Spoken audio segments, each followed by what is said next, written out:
Hey YouTube, it is Denisio Matrenga as Prophecy Beneo create from flow, and today exactly what I want to get into is essentially the chakra system and how these bodies reflect on how we relate to not only the cosmos but our story. If that makes any sense. And so let's get right into it. I'm going to be using the 15 chakra system for this lesson because I feel that it very much aligns with not only me, but also the Gnostic and or just the knowledgeful teachings in which I've learned across my journey. So to begin, essentially, the 15 chakra system consists of, the regular 7, and then the sinus is 8, the well of dreams, or the Talu chakra, which a lot of people are unaware of. The Talu chakra is also known as the hidden chakra.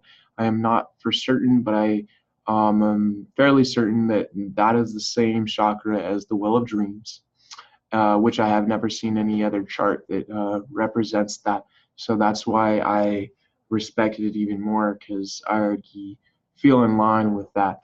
And so that would be the 9th one.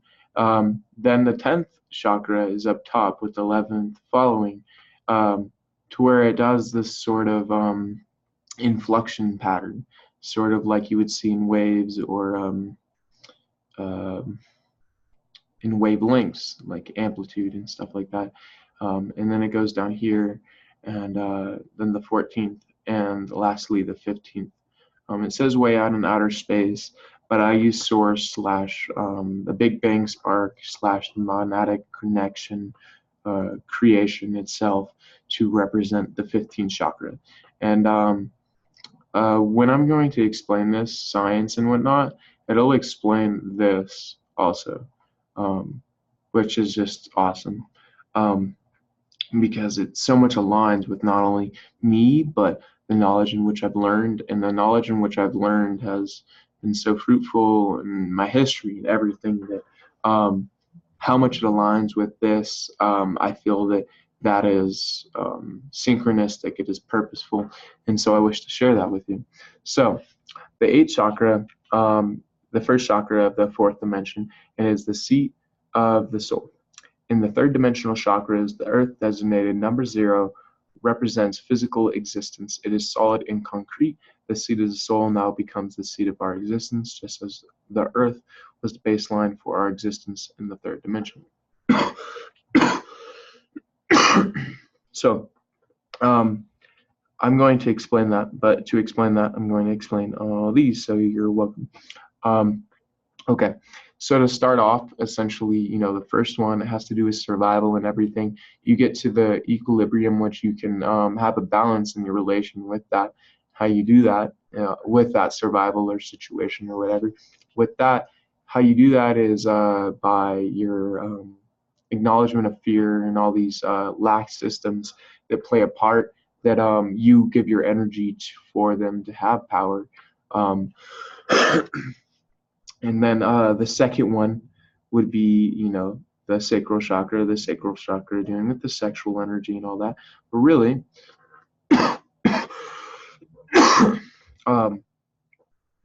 what it represents is essentially, not only your stabilization of your mood and everything, but your confidence, because that is a balance. Because when you have a stabilization of mood, to have that balance, you have to have the other side. The other side would be confidence, because it's a reconciliation of paradoxes. To rise up to this one, it would be, the willpower, right? And that rises from the last one. But what would be the balance for that? And that would be divinity. And where you see that is, what it represents is the solar plexus. It reflects your connection. First off, this one reflects your connection to the earth in a very basic sense compared to these. This one reflects your connection to life and everything. Wait, no, that's the chi is right here, sorry. It has to do with confidence and stabilization. It has to do with your relation to your body your structure. So this is relation to the basic structure of the earth, your relation to your structure. This is relation to your chi, the life force, and solar plexus, dealing with the solar system. All planets have electromagnetism. All planets have consciousness. Thus, that essentially, the difference between your consciousness and theirs is because they're a different fractal, where they're not on a plane of equilibrium. Thus, their consciousness are construed, the planets, they're construed in a way that is fixed or set, which, which is only because of physicality, but physicality isn't real, so that part of them isn't real. And so that's why, all that paganism and stuff, it's worshiping of just the connection to make that unreal to real is what gives it the bipolar disorder. Just a heads up.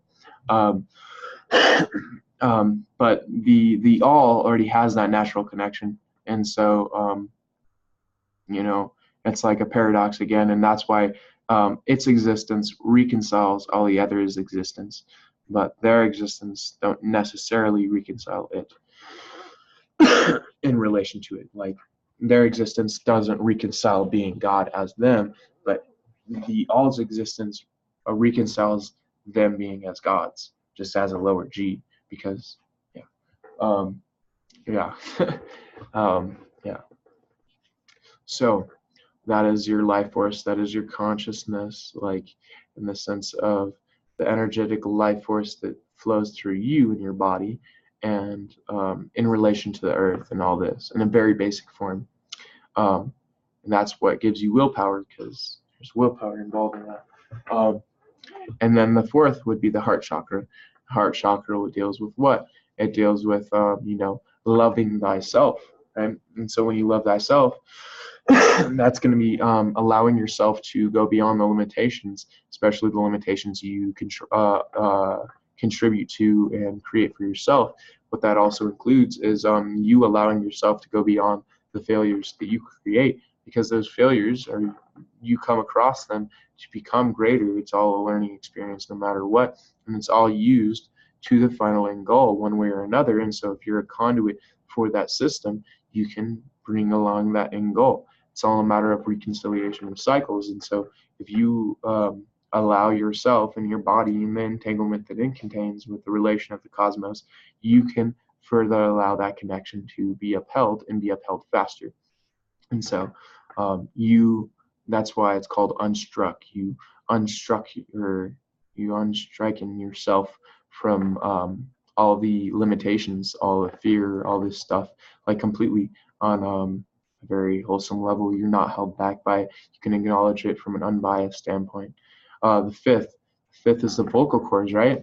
It's your truth, right? So if that's your truth and you try to express your truth, right, what is it going to do? It's like, if you unstrike yourself from a situation, right, from a survivalistic situation, you're all up here, right? You unstrike yourself, and that means that you can't explain necessarily all the time what it is that you feel you should, right? Because you feel that they should learn, but it's not your purpose. It's not your point, because it's all free will. And so that's where you can let that energy go to waste, and you have to use a lot of energy for a small outcome of a negative thing in terms of manifestation. But you need very little energy, you need very little energy for the same amount of effect or force within a positive manifestation. And so that's why when you withhold this knowledge and everything in a fruitful stance, what does it do? Because you're doing that in relation to them, because of that connection, to make them expand, because you have that consciousness, which is on that expansive point. You connect your consciousness to them and allowance, right? You're trying to allow them, or trying to use their allowance to become better and become more expansive, to contribute to it. And because the way that you contribute to it in this sense is to hold that consciousness, hold that knowledge, because of I guess you can say, failure to connect to that aspect in which gives that slight allowance to be able to dive into that gap and then release it, that you hold on to that until it's so expanded enough that you can actually relay it. And that's why it expands, because it's expanding either way, because it's on that path. It's because you already had that potential. And so to reach that potential with the matter of not allowance is to not force it. And to not force it is to hold that energy. And the buildup begins, and then it stabilizes. And so you embody that expansion itself. Then it goes to the third eye chakra. The third eye chakra allows for intuition, right? Intuition, it's the sight to see. So you hold on to that, you embody the expansion within your expression, right? And you hold that energy towards a more fruitful use, right? And that fruitful use would be towards the all, right? If towards the all, you're continually expanding, what's beyond expansion, right? Beyond the known universe, beyond the mind of God, we would be all the Baos realm, right? And so you need the sight to see to go beyond that. So you use that sight to see to get to the all, which represents in this tuition, the sight to see, the all is the pineal, right? It's your consciousness. Your consciousness is only a drop of a stream of unlimited water, and the unlimited water is the all, or consciousness. And it's beyond. And so it embodies these fractals to give that plane of equilibrium. And so that's why you need the sight to see to get to that next level, right? It's the eyes to see and the ears to hear. Let those with the eyes to see and the ears to hear, let them hear. So yeah, so the eighth chakra, right there, thymus, ninth chakra, well of dreams, so on and so forth. So it's the seat of the soul, right? I know this is a lot of tedious stuff, but this is really the interesting part, is that it shows it right there. It's solid and concrete, right? So when you get up to this is technically the pineal is technically a 9, because if this is a 0, then this is a 9, right? So since it's 7, it's perfection, right? But that perfection contains what? Contains the all, contains the 9, right? It contains consciousness. Consciousness is the truth. The truth is the only thing that only exists. Ignorance is all an illusion. It's Maya. And so perfection, being as the 9, right? As the 9 represents what? Everything, all the numbers before it, because 10 contains 1 and 0, right? And so that's a 9. That makes sense why this is a 0, right? It's if that's the seat of the soul, right? And the pineal is the seat of the soul, right? Then you make this the seat of your existence, right? You raise your heart chakra just a bit, right? It's like a raise in frequency, because what? You are in you were originally in a heart space. You go up to the mind space, and then when you bring it back down, right, in the heart space, because it had that balance, it needs that balance, and you brought it down from being of a higher vibration, it's slightly raised. So the seat of the soul, seat of existence, would be at that plane of equilibrium. And then the well of dreams and everything. So yeah, so it makes sense why it's solid and concrete, because it's a 0. The 0 represents the all as well. It's all, it makes him more potent. Every number, it makes him more potent, makes him more become of itself.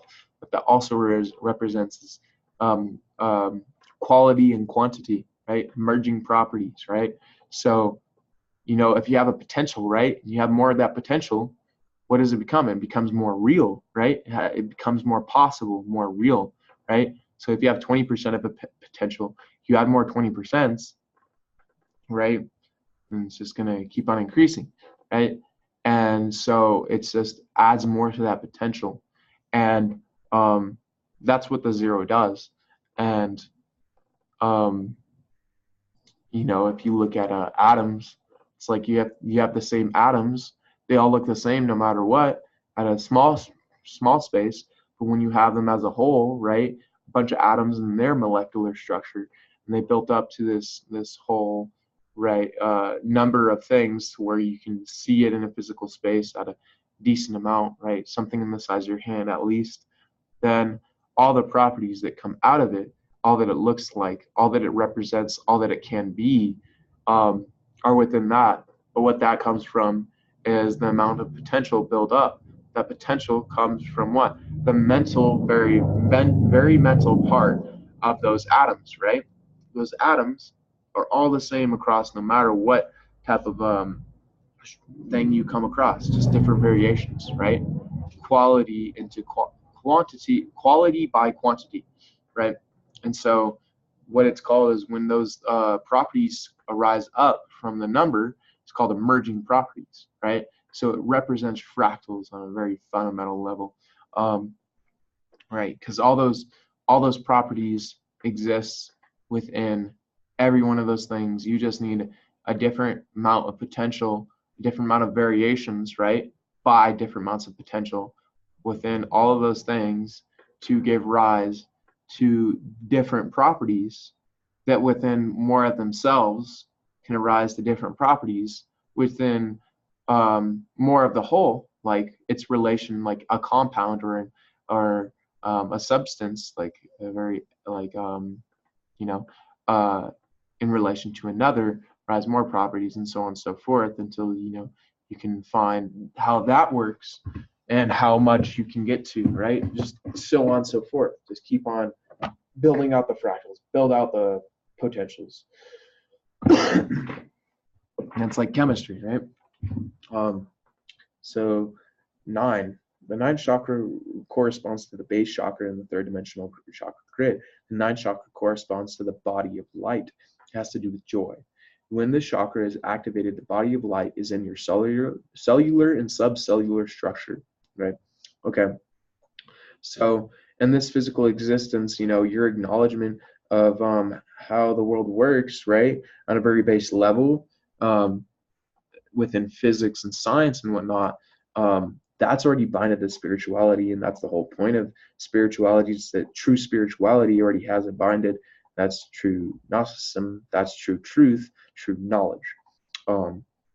Finding the truth of the all, putting it together, correlating it, putting these potentials together, right? Everything is a theory, right? Think of an atom as a theory. You put so many theories together, it creates a structure, which a structure gives backing to say it exists.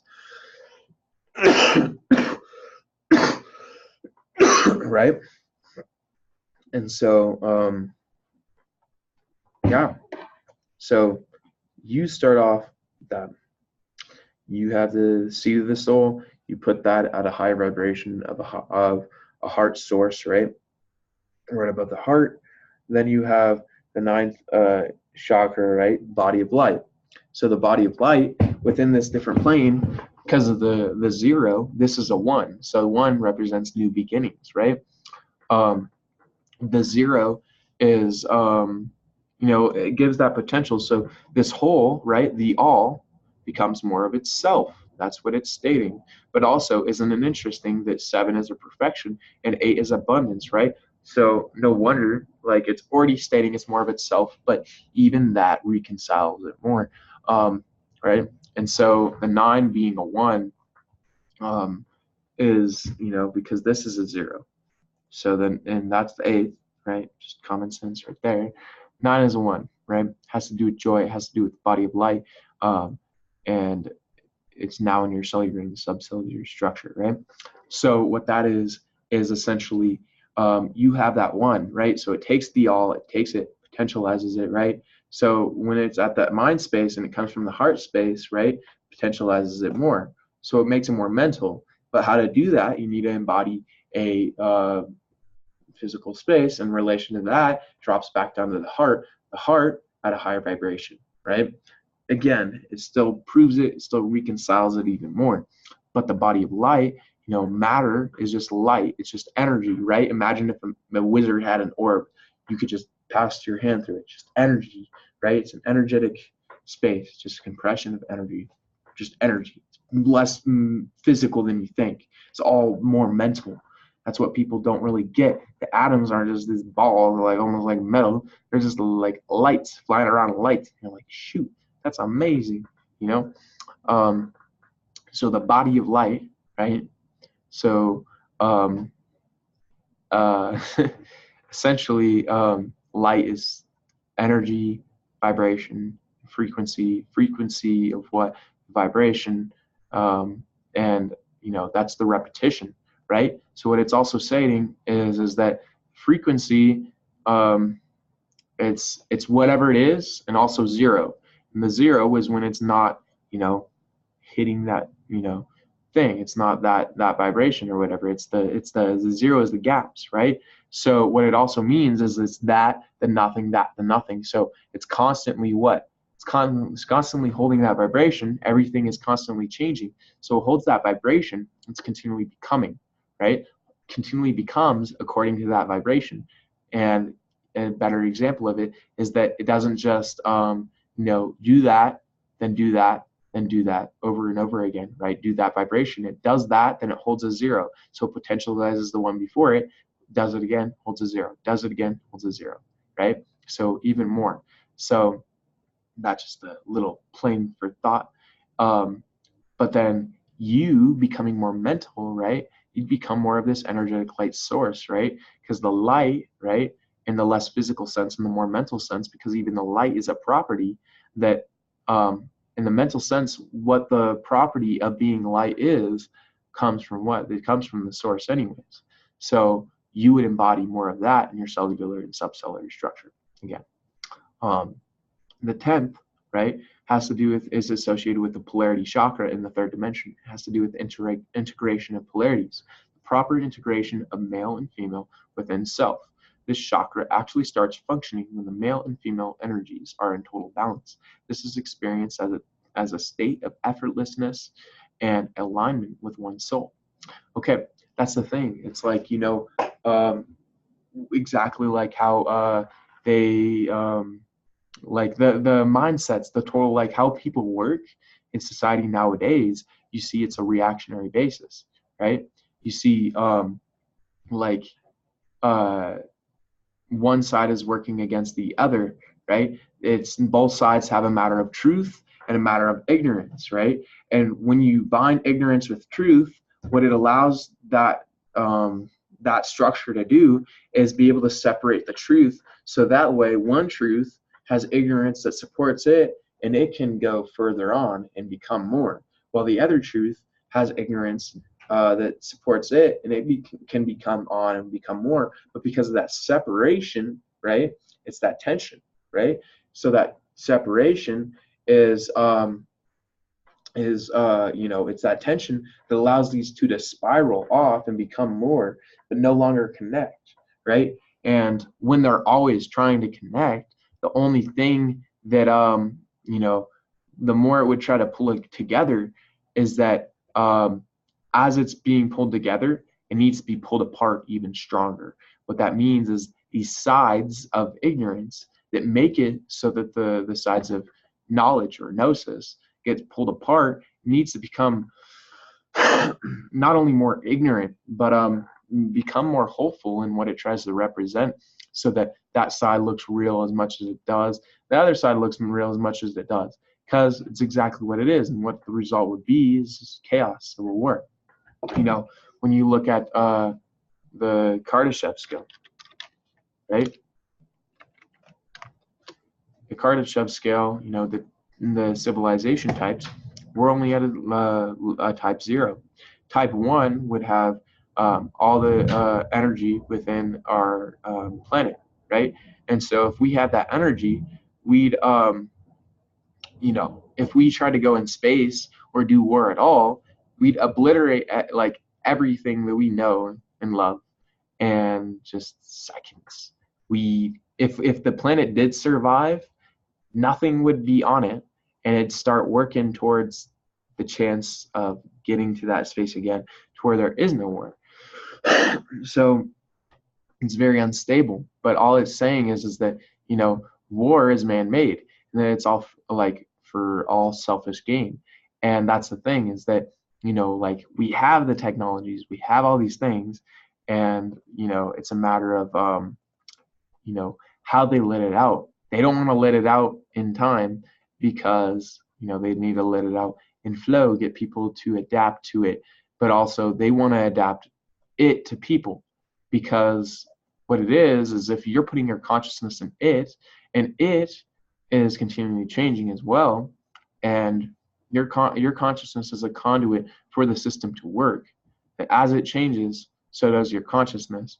And so it's like they're going to set it out. They're going to set it out. And if the power, right, the power, the more a civilization becomes, the power has a different agenda than the people, right? And so if they not only have a different agenda than the people from the start, like as they separate and whatnot, then if they make the agenda for the people, and then the people, because of creativity and expansion, they encompass every single part of which they can employ themselves into, then it's just going to fit their system, right?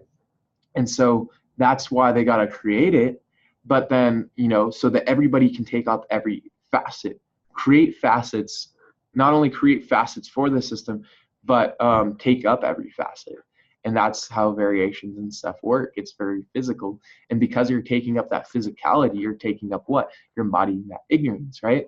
So as you embody that, your children become more of themselves, so they can become greater, way more beyond what we are meant to be, you know, become, like so much at just even one generation. And because of that potential and the potential before it that allowed that to be able to come, the, you know, it's even greater and greater and greater. And so it's like you could have that or a greater and an unfruitful sense.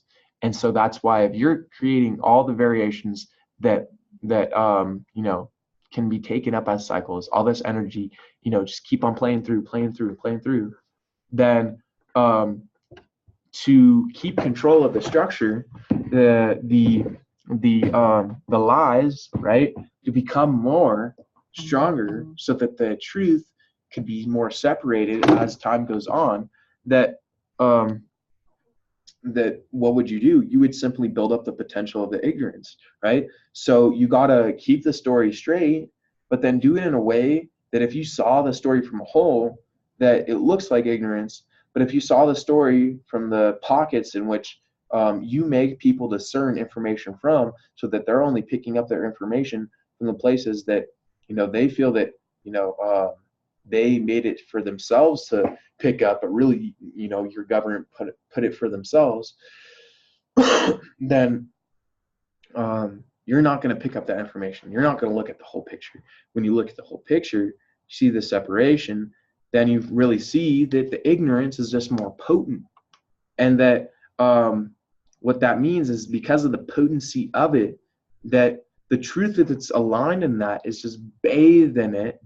And then not only that is the truth binded with ignorance, but it's bathed in ignorance. It's not just binded, it's swimming in it, right?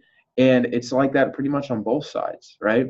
And when you see it, right, it's the truth on one side, say the democratic side. It's a small amount of truth, right, which you can follow through, and it's bathed in ignorance, right? So much ignorance.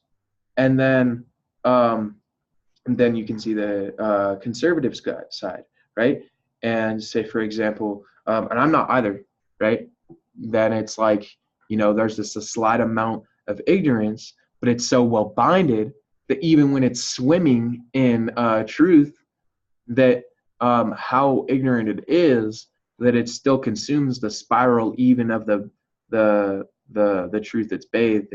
And entangles that it's like, which side are you going to go for? You weave the truth out of the whole. That's what you do. And then you set on your course, right? Okay, enough of that. So it's male and female, you know, the spiral, like I was representing. The tension, because the male is the cyclical, the female is the potential, right? The male holds all the good and the bad, but the female embodies, right, of more of a matter of choice, right? And so that's why, yeah, I'll just leave it at that. That's why it's potential. And 11th chakra, the new age energies, it corresponds to the solar plexus, excuse me, chakra in the third dimensional chakra. Connecting the third chakra to the 11th chakra allows us to diminish the present and past life trauma stored in the third chakra. The 11th chakra energy feeling will be like a wave. It will move through your body and out again without staying in the body or attaching itself to an area of misperception. I mean, this is kind of self-explanatory, but the polarity kind of chakra, right? We're living in an existence of duality, right? And so if our understanding, right, of our world, right, comes from the world, and there's a story for us, right? That story for us changes, like, by society in a cultural extent, changes how we are. Not only that, but the world around us and how it actually works also changes how we are. Then it's like also the cultural understanding is also shaped by that already. And so the new age energies would be the consumption of the true connection in which your body would embody, to withhold, to relate to the truth of the illusion, right? The very truth, right? It's like, polarity, right? So if you see like good and evil, right, in that very basic black and white polarity, right? New age, right? In this physical space, the Maya, so how much it is entangled with the truth, the very core of truth would be entangled at the very edge of the connections, right? Because it tries to attach itself to those, to in the sense of perjury, right? In a sense. And so, it's not only no wonder that it's with your solar plexus already connecting to your consciousness and the consciousness of the planet and of the solar system and of the galaxies and of the universe, but it it is connecting to your that 11th chakra to that, so that way that new age energies in that highest standpoint is that relation, and then you embody that. So if you embody that as your life force, then you're so aligned, you're on that thin line, right? You're walking the narrow path, and it's way more wide because it's fractals, and you might be at the pinpoint of all the fractals, but because of that, that energy really correlates to all the other parts before it. If it's at all the tips, right, at all the tips, then it's in everything. So if it's the truth, then it's gonna, and the truth is in all, then you'll just select all the truth. Get that? So it just, yeah, it's like a circuit in a sense. Again, it already is, but again. The 12th chakra. The 12th chakra is Christ consciousness, which is a transformational energy that connects all energy forms. It is associated with the heart chakra, the third dimensional chakra grid. When you look at this, it's that 6 inches below your feet. And when you relate that to the last two, right, it's your heart chakra, right, with the Christ consciousness, but it's your relation to what, to the material plane on a more mental level, on the properties level, right, getting into deeper fractals, right? So if that's the case, right, this is the physical part, it's the Christ consciousness in relation to what, the truth of the all and the polarities, right?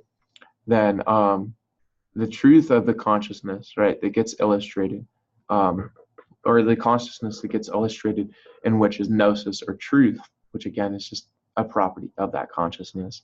Then your relation in that towards the physical plane is what?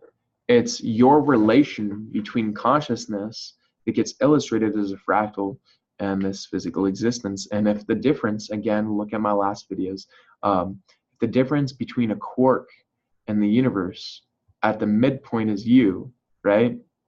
And what that also represents that in a fractalized form, right? If that space between a quark and you is equivalent to you in the universe, then what it also means is that, since I already explained that, like, consciousness is like the gluon in quark gluon plasma, right? It's like the glue, right? It'd be that space between the two bands, right? um, that you know, when essentially you illustrate that in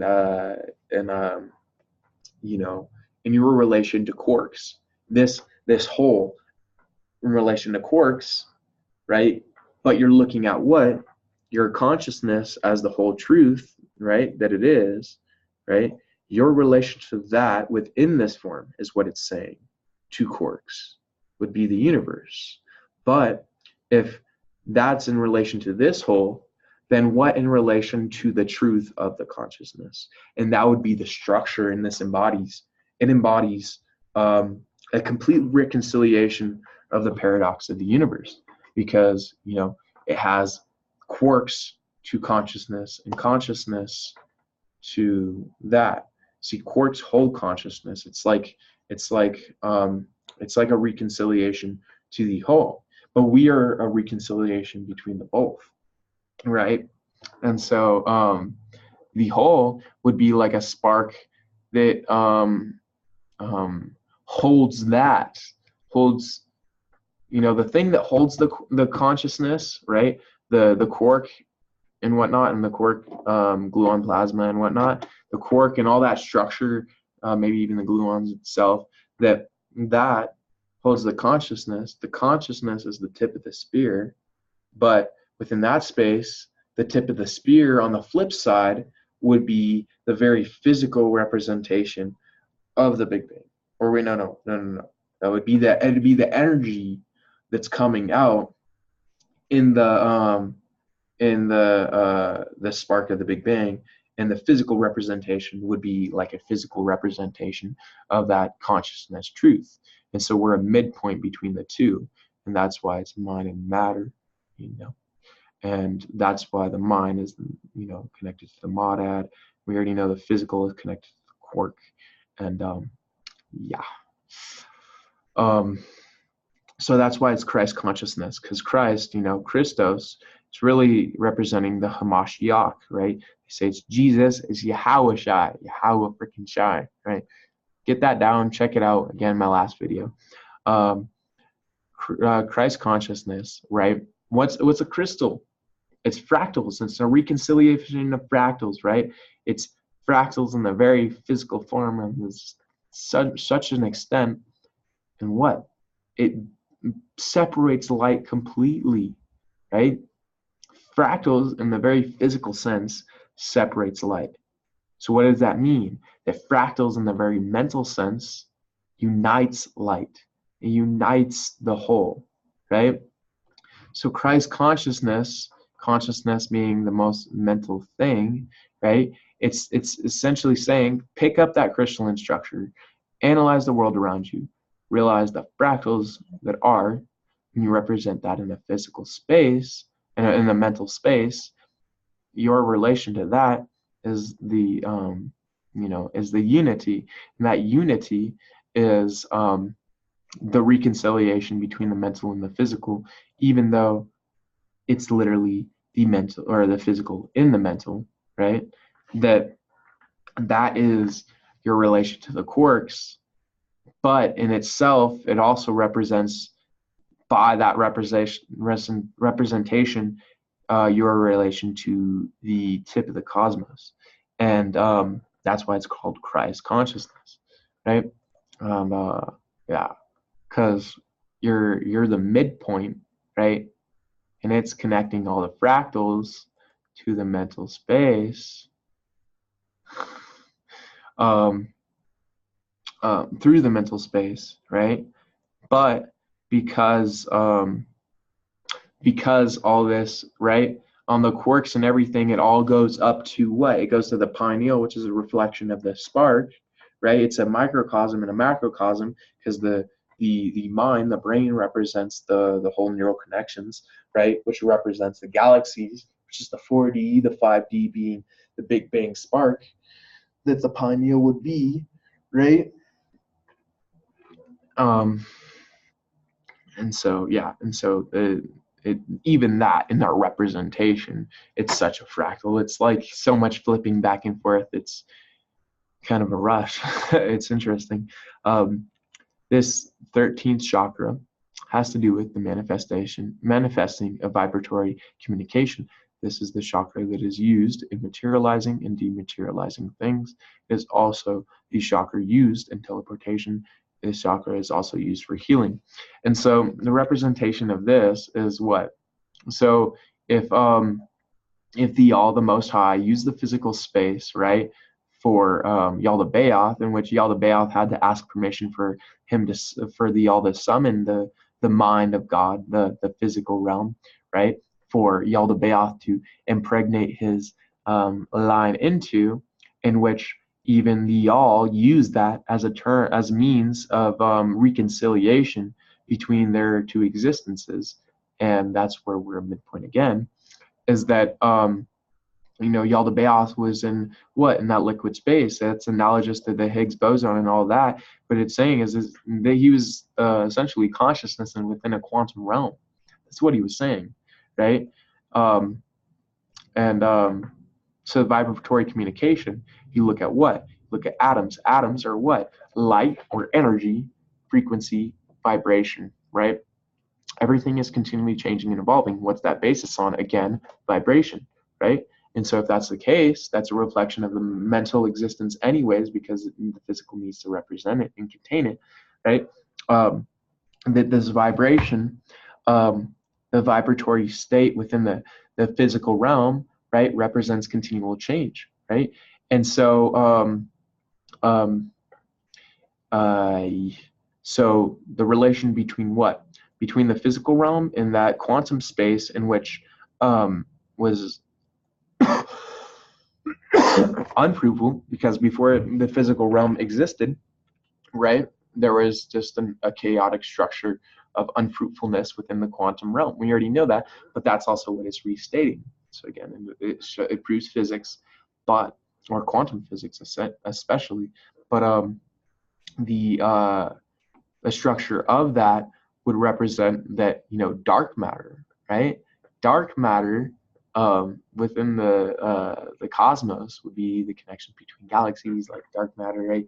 Like gray matter is to white matter, gray matter nerve cells versus white matter chakra or glial cells, right?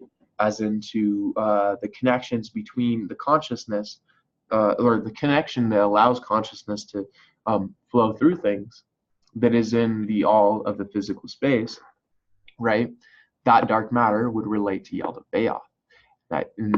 But that's why the all used that as thing to reconcile and be as a conduit for the consciousness and purity, and all that good. So that it would mean that you got to analyze and respect that there is that part of the all, right? That materialization, that part of Yaldabaoth, which is essentially, if it's not going for a structure that can withstand, right? Like continually build, is continually breaking down, and that's why they're a paradox. And so if you look at dark matter, it's always what? It's always active, always unstable, right? Always active, and it's just its normal state, or in its stable state, in its rest state. No matter what, it's always active, right? And so when you look at that versus material matter, it's material matter isn't active. It expresses, right? But how it does that is in its relation to things, right? But dark matter always has a relation to things, always, right? It's always involved, right? Ego. But light matter it does it in relation to things. So its properties arise because of its relation to things within itself. If those are many things, then those have relations to each other. Right? And So yeah. So that continual change, right? Evolution and everything, which allows the expansion, um, which allows the expression by the interaction, which is expansion, which all those things represent materialization. That the inverse, being always active and everything, would be, uh, always active, always chaotic, right? And it's a pursuit of chaos, right? Which is a lax system, right? Um, Continual change, right? But that continual change is, how that continually affects another thing. It's a continual lax system. It's like what? Dematerializing, right? Um, so materializing versus dematerializing, it's acknowledgement of that within the self, and um, how that reflects on how you should interact with the all. So Christ consciousness and the transformational energy on the positive extent, right? Right? That is that fruitfulness in which you can see even more that comes from the very light of the all, right? On a fractalizing of both the quark level and of the source level until an equilibrium of you in which you already have chi and everything and consciousness and everything. It's that part within that. It's like the light of all lights. It's just because this consciousness is construed through all of this, like, right, this structure of chaos and whatnot, which is order, then the light of all lights is within darkness. And so that light of all lights comes what? From the cause of the effect. And if if that cause, right, between consciousness and that darkness is the relation, right, which gives the effect, in which allows the light of all lights to be represented, and that light of all lights is already a part within that consciousness. So it just becomes more of itself. It becomes more potent. And so that's where this comes in, is that, it's like this, super consciousness. You have a goal, you have it all set, the structure of how things are in a certain way. You simply are pursuing it. You acknowledge that the universe gives you information, and you're open and accepting and whatnot, right? And you continually ask yourself, in a matter of pressure, right, like a buildup, so that the structure can be held stronger and sturdier, but pressure in a way that it's not pressuring you, it's not pressuring yourself, right? It's pressure to because you can't get diamonds without pressure, right? And so you do that pressure in a positive sense, in a fruitful sense, to where it's not doing that. You don't allow, you're probably already going to be meditating at this point to get past that, that allowance and whatnot. And you set the goal of a thing that you want to learn, right? And you put the expectation, not the reliance, but already know. You don't even need an expectation. There's not about an expectation. You already know, which comes from what? Faith and intent, that the universe is always expanding, and it wills to be observed and be discovered, and all these things. And that when you're pursuing it, that this information will come from you, what? Through your super consciousness, which is via the subconsciousness, right? So if the subconsciousness in relation to you is what? Ignorance, then the light of all lights in relation between consciousness and subconsciousness would be the superconsciousness, right? Because the subconsciousness being a matter of ignorance being, quote unquote evil, that the light of all lights within that of consciousness would be the superconsciousness. And so this is truly the true embodying of the superconscious self, because what it is the 14th chakra has to do with the divine plan. It allows the mental mind to surrender. The 14th chakra is saying that you are allowing the divine plan to show you the way without reviewing or evaluating from your mental thought beliefs. The chakra corresponds to the third eye in the third dimensional chakra system, is bringing clairvoyance into the fourth dimension. It is beginning to activate your unlimitedness, right? So when it says it's bringing clairvoyance into the fourth dimension, what it's also saying is that it's bringing it within what? In the neural connections, right? And that gives an effect from your pineal to your pituitary, because there is look at this. Third eye is associated with the autonomic nervous system / pituitary gland. It's the center of psychic power, spirit energies, higher intuition, and light. Third eye chakra governs the pituitary gland, right? And all these, right?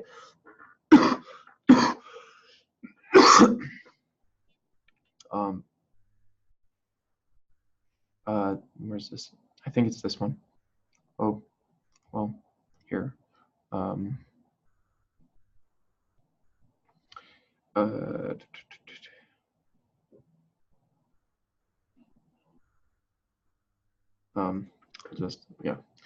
just use this.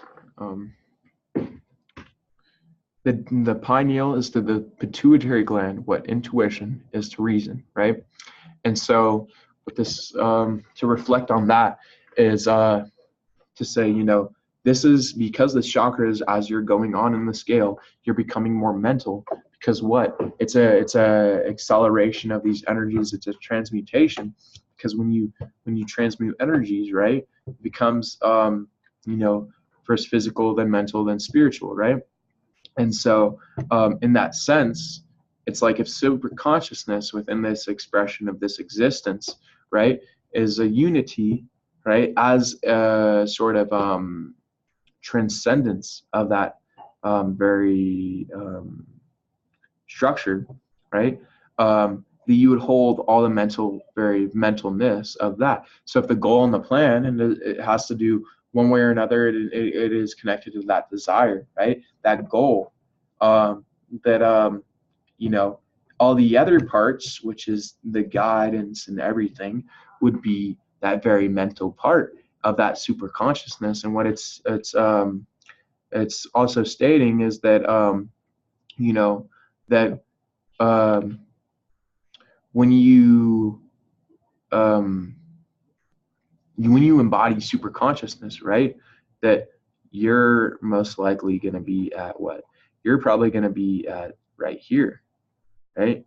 And then the super consciousness would put you right here, right? Super consciousness would put you there until what? Until you can get back up there again. So what it's saying is that it's building up its potential, right? It's transmuted, and then it's getting to that standpoint until it can be transmuted again. And then what? Then you go out into outer space, into the source, and your connection to that. Because what? Your connection to the dematerialization, right? That energy that between materialization and dematerialization, right? That equilibrium between the two, right? That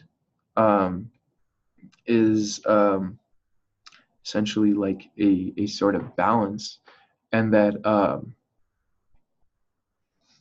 it's a balance between change and not change, right? It's a matter of patience and pursuit, a bunch of things to learn from that. But evolution and devolution, but the relation between that energy, right, and to here, right, that the whole it's like this. It's like saying the very construct of the materialization and dematerialization, like say for example materialization of this physical space, right, the mind of God, dematerialization, right, a product of the realm of Yaldabaoth, right, that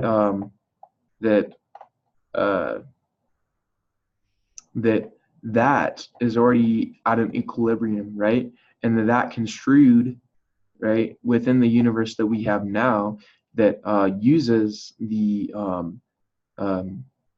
Yaldabaoth's realm as a sort of fruitful kind of connection, that it would be illustrating the very mental part of the mind of God, right? The very mental part would be would also be the kind of physical part, because if you think about it, if the physical part is the mind of God, right, then the mental part of the existence of the universe we're in would be the body of God, right? And the body being a structure, right? The structure in relation to that continual change that comes from that transformational energy, but you're doing it on a path of like the New Age, which is connected to your chi, your essence, right? That essence, right? Um, Purified and aligned with the guidance of the world, universe around you, and then it's transformed into the transformational energy, and it's sort of like a Fibonacci sequence of how this energy is a continual state of becoming, right? And then that energy of that transformational energy on the kind of Fibonacci guideline all the way down becomes that vibration, right? And so it continually goes down that vibration in relation to the all, right? But would be it would be that transformational energy of continual change, right? Continual change in this sort of consciousness of being that super consciousness. The transformational energy itself would be the structure. That structure would be not the goal, but the mental pursuit, which is that whole surrender, that surrender of the super consciousness, how it comes to you, right? And so that's how those two, kind of unite to represent this, right? And, that allows the mental mind to surrender the 14th chakra, saying that you are allowing the divine plan to show you the way without reviewing or evaluating your mental thought beliefs. The chakra corresponds to the third eye in the third dimensional chakra system. It is bringing clairvoyance into the fourth dimension. It is beginning to activate your unlimitedness. So, that relation between that and that, right? This to this to this, that you not like needing to reflect on those mental thought beliefs, you're allowing that divineness to embody you, that you are literally becoming within that structure, right? You're becoming the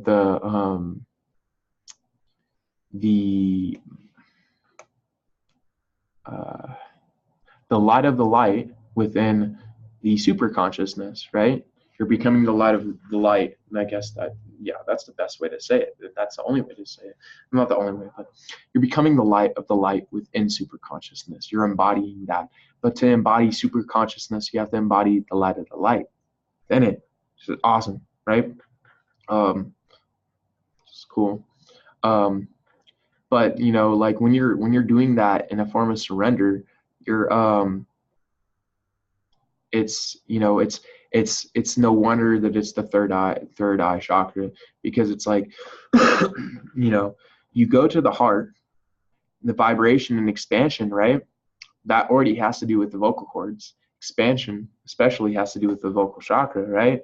And so it's like that's already there, but it's not in that space. It's a very it's outside of it, which is perfect for the representation, because it doesn't say that it's aligned with the throat chakra. It's beyond that.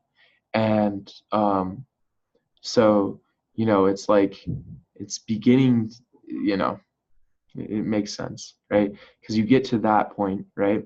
And then when you get beyond to the acceptance of the the materialization and dematerialization within you, that it's like the only left to consume is the mental space, right? That consciousness, which is the light of all lights within the all, or within the physical constraints, right? Because we already know that the dematerialization or the Yaldabaoth realm is already construed within the physical realm, but the physical realm is both purity of consciousness and Yaldabaoth's kind of chaoticness. that you would need to embody the very mental, right, or the body of the all that's within the um, the physical realm, um,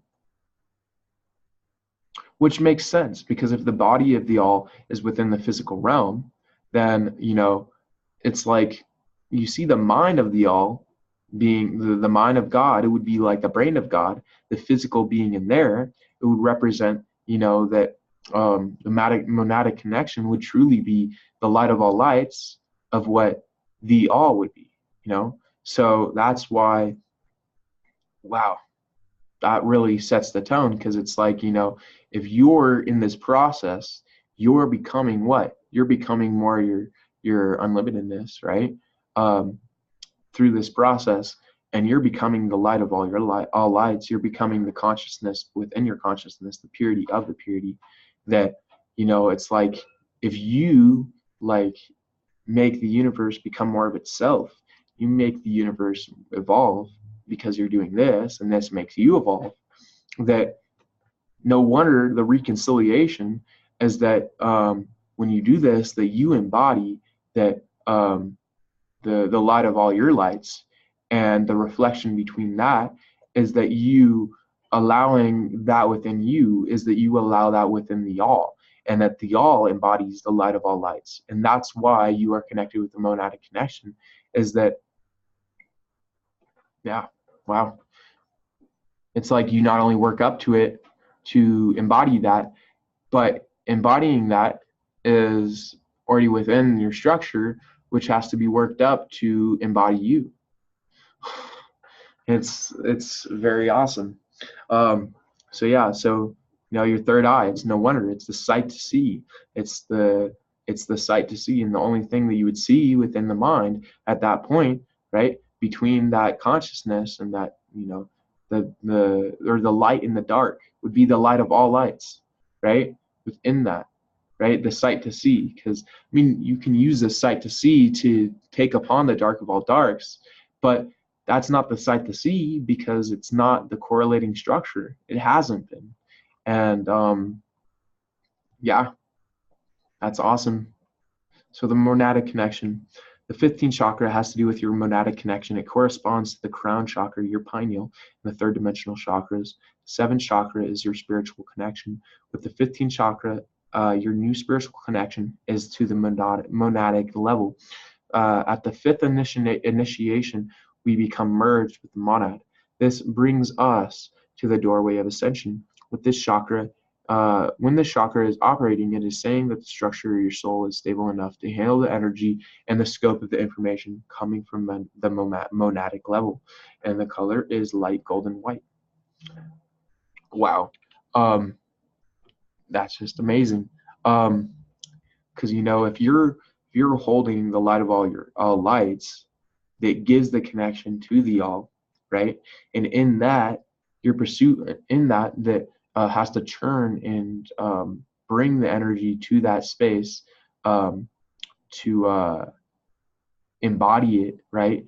That it takes it up to the pineal being the seat of the soul, right? Takes it up to that mental place, that you're at that place again, and that you bring that to the heart, then you'd be,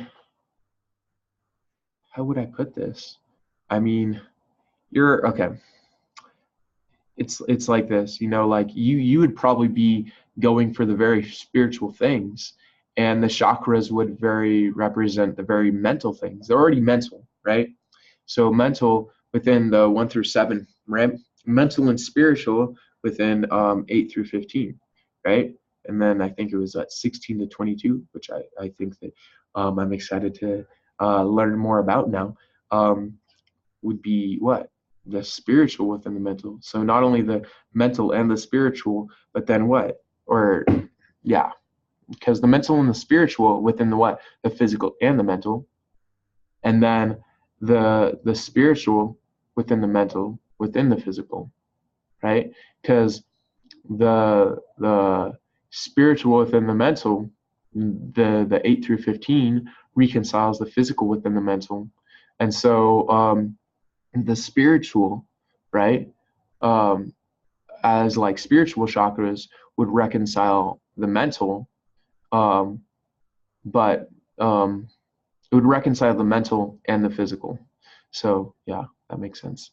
All right, well, if we bring ourselves to the monadic connection, right, and we equivalate this, right, in the seat of the soul that holds the consciousness, right, we embody the light of all lights, then, then what it really says is that we are to embody this existence to be continually become the light of all lights, and that the first step towards embodying that on that level, right, in the pineal, is just one, and then the more you do it, the more the potential builds, right?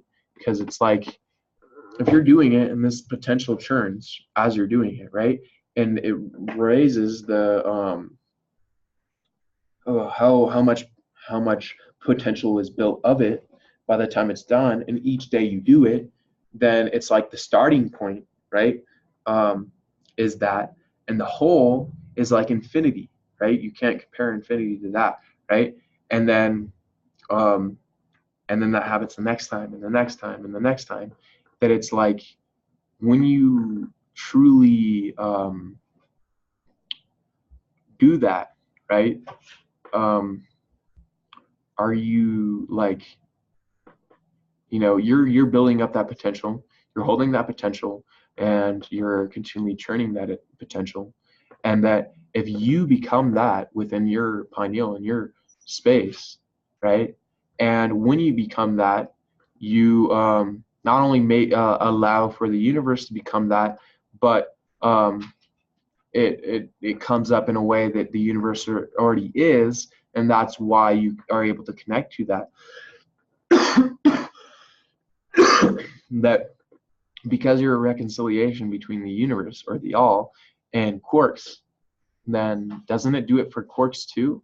That the quarks embody the light of all lights, and that if that is the case, that wouldn't that reconcile why you're able to continually do it? So it's like you being able to do it, reconcile, or your structure, right, which is discussed in you doing it, and how you do it, it reflects on your structure in relation to being a paradox between the universe and quarks. That if um, that if you reconcile and you take on like because your consciousness becomes conscious of itself so much that it becomes the light of all lights within itself, that it allows the universe to become that as well in relation to your connection in which you embody, right, and you being a conciliation, right, of that paradox between the quarks and the universe, then the quarks must embody that. And so you being a reconciliation allows you to be further a reconciliation. It's like you being in and of itself, because you can further like embody the light of all lights, right, for the all, which inevitably does it for the structure in which you can embody and do it for the all, for the structure, for your body, for the all, for the structure, so on and so forth. So you just keep on doing it, right? But isn't that what we do in the first place?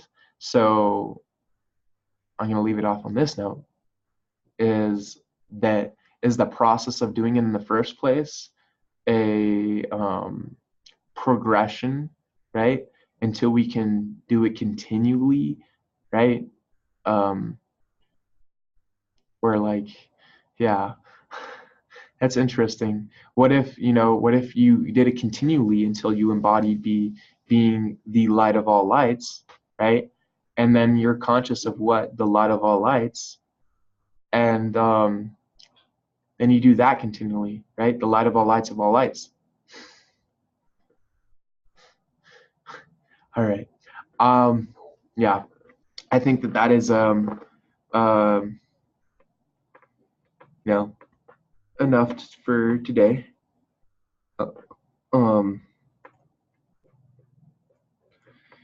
you know, I think that we've gotten quite a bit done, and I think that you know, there's a lot to take in from this. So I want you guys to leave likes, comments, and subscribe.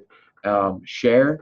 Let me know any more things that you think that came up.